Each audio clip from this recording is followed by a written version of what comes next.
Hello dear students, in today's class, let us study the working mechanism of an LED.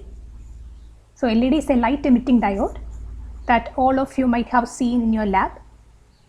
So as you all know, LED is basically a PN junction diode and it is able to emit light when it is activated, when it is forward biased. The basic principle of LED is electroluminescence, the process in which the recombination of electrons and holes at the PN junction emits photons in the visible range or in the IR or in the UV range. So the electron-hole recombination that results in the emission of photons is the basic working mechanism of an LED. So let us try to understand this process. So before we begin, let us try to understand the energy band diagram of p-type and n-type materials. So we know p-type and n-type material differs in its doping. P-type is doped by acceptor atoms and the n-type material is doped by donor atoms. So there are plenty of excess electrons in an n-type material and there are plenty of holes in a p-type material.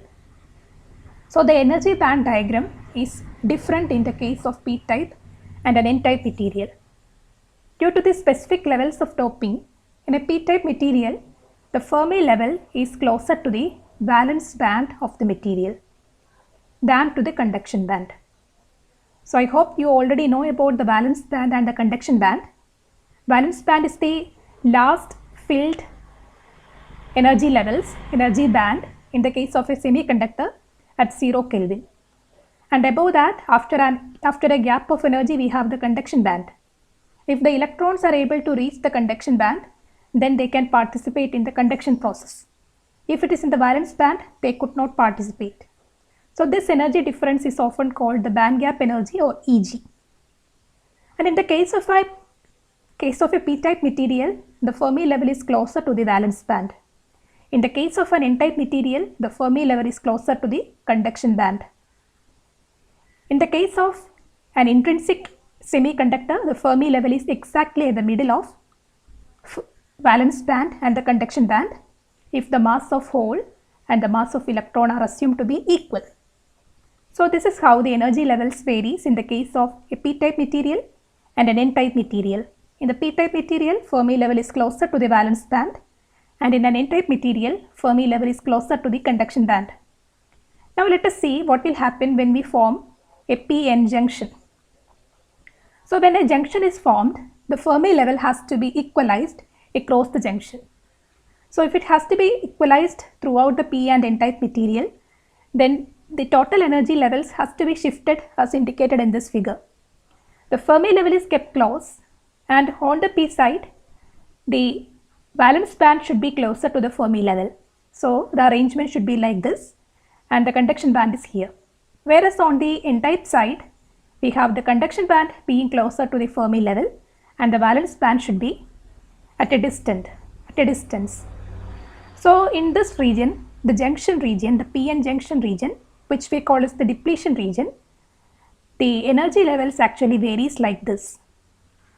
So as soon as the junction is formed, the rearrangement of energy levels will result in a depletion region where there is a slope in the case of conduction band or in the case of a valence band. So this region is actually the depletion region of a PN junction. In the case of the energy structure, we could actually explain the PN junction as this region, or physically we could imply that the junction region is the region where there are no free electrons and holes. So that is a very thin region in between the p-type and n-type material where actually a transition occurs. This layer is actually filled by immobile ions, the donor atoms and the acceptor atoms which are charged due to the loss of electrons and holes. And inside this region, we have a built-in potential VO, which is also called the barrier potential. So if we look at this region, this difference in the energy, in the case of the conduction band, this barrier that has to be overcome is actually the potential barrier. This energy actually contributes to the corresponding potential barrier. So that is why this is written as EV by I. So for an electron from the n side to move to the p side, it has to overcome an energy barrier which is equal to the charge into potential. So that is the potential barrier. So let us have a relook at this diagram. So this is the p-n junction, and in the p-n junction region, the conduction band is continuous, but electrons which are present in the n side, if it has to move to the p side, it will have to overcome an energy barrier which we call as the potential barrier in terms of the potential. So when we apply a extra potential to this junction, so suppose we are forward biasing this diode, means we connect the p side to the p type and the n side of the battery to the n type of the material, then this height will be reduced. So if initially the potential is V0, the energy barrier will be EV0, and if you are applying an external potential V, the potential across this junction will be reduced by V0 minus V. So, or we are supplying an energy of EV. So if we supply potentials greater than V0, then there will be no barrier being felt by these electrons. So these electrons will be able to move across this junction, and similarly the holes will be able to move across this junction. So from both sides, electrons and holes will be moving across the junction since we have reduced the potential barrier. Earlier there is a high barrier here. So even if there are extra electrons in this N region and there are extra holes in the P region, they are not able to move across this junction due to this potential barrier. When we apply an external potential V, we are reducing the barrier height so that electrons can move across this junction. And the important thing about an LED is that when these electrons and holes move through the junction region, we actually facilitate a recombination process within this region. So the materials that are chosen to make the LEDs are suitable for this recombination process. So when these electrons and holes cross this junction region, their concentration will be moderately high in this depletion region, and during that time they will recombine.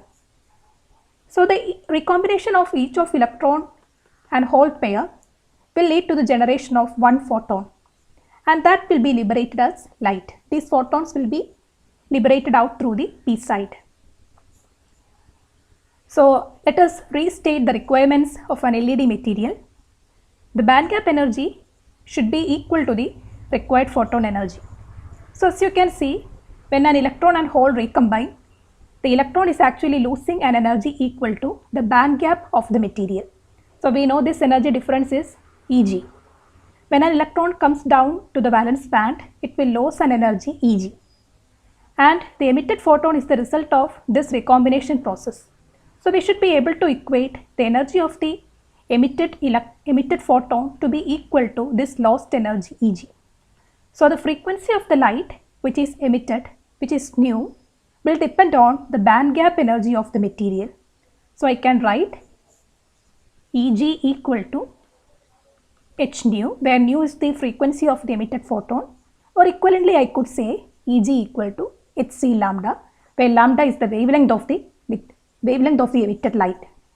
So as you can see, if we have to make a red color LED or a green colored LED or a blue colored LED, we will have to use different materials with different band gap energy Eg that actually would result in h nu, where nu is the frequency of the emitted photon.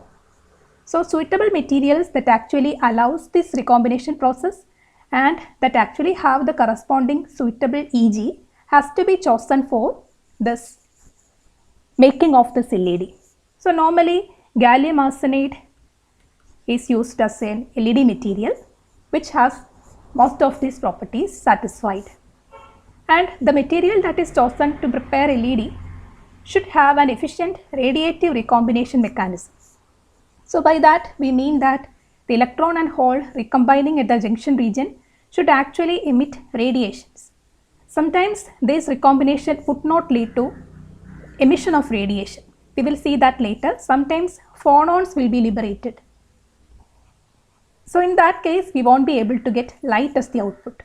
So the material that is chosen should be able to produce radiation in the form of light when electrons and holes recombine. and the material should be able to be produced in a single crystal form, and it should be able to dope the material to exhibit both n-type and p-type conduction. So we know a single crystal has to be doped as p-type and n-type to make the p-n junction.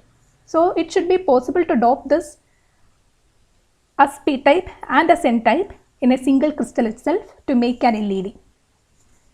Now, as we have said, LED is simply a diode itself, but it has some specialities that actually distinguishes it from the diode.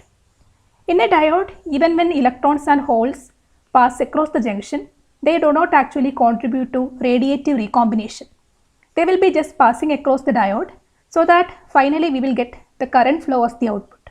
But in an LED, these passing electrons and holes are facilitated to be recombined so that we will get light as output. So in a diode, the material is such that it would not allow electron-hole radiative recombination. So radiative recombination is not allowed in the case of an diode, but it is permitted in the case of an LED. So as we can see, the energy diagrams are mostly we use direct band gap materials where the bottom of the conduction band and the top region of the valence band comes directly and they match in both energy and momentum, and when electrons and holes recombine, light is the output. Whereas in the case of the normal other materials used to make the diodes, the indirect band gap materials are used where electron and holes would not recombine much, and even if they recombine, phonons have to be involved. So just try to remember that only LEDs will permit this radiative recombination process. In a diode, due to the speciality of energy band gaps, due to the use of these indirect band gap materials, the radiative recombination process is somewhat prohibited. So that's about the working of an LED. You can try to read more about the mechanism and the speciality of the LED materials in some other materials. I hope the portion is clear for you.